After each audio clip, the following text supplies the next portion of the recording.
Hello again and welcome to Building with Pallets at Fox Farm. I'm down here in the basement workshop. I used to have it, or I tried to have my workshop out in the barn a while ago, but found out that my tools didn't work very well in the winter, so the sheep are out there now and I'm down here in the basement. Now in today's episode I want to talk about the workhouse tools that I use here in my shop for cutting pallets. It's kind of a follow-up to my cutting pallets one, but I'm going to start out with the tool that I use the most here, and it's the Milwaukee 15 amp corded saw.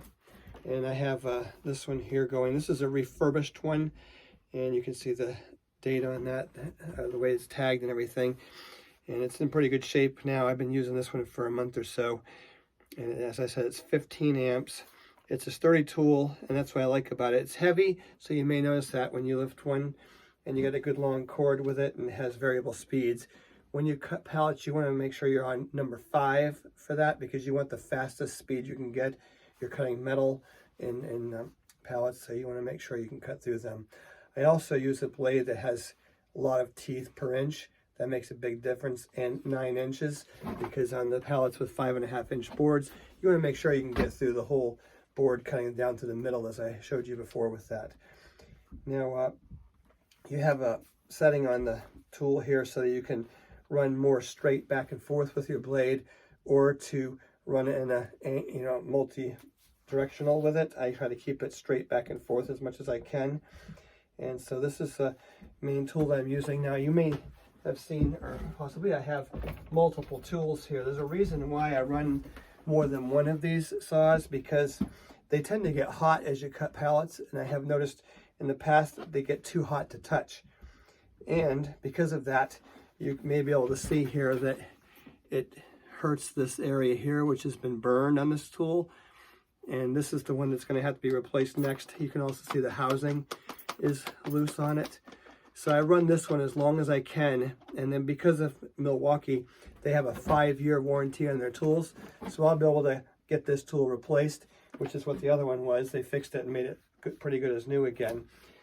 So I run 2, and I do want to show you what it comes looking like when it comes in new. This is what you get, and I would probably go to something besides a big box to get this, so you can more easily return them. So this is the nice heavy-duty sturdy box you get, and your tool comes in looking brand spanking new like this. It'll last you for a good time if you're not doing what I'm doing, cutting, sometimes 15 or 20 pallets at a time. Often I'll do, 6 or 7 a day sometimes, and I just do one pallet with one tool and then switch to the other, or if it's a heavy-duty pallet, I might do the ends with one and the middle with another one, keeping the heat down as much as I can. But they're excellent tools. So I want to show you the blade that I use.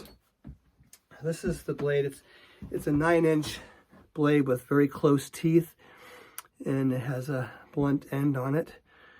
This is an easy one to use. I get these from bandsawbladesdirect.com, and you're looking at pallet disassembly blades or dismantling blades. They're from Lenovo, I believe, and they sell for, if you can buy them as many as you want, 1,000 at a time, and the price gets better and better as you buy more of them.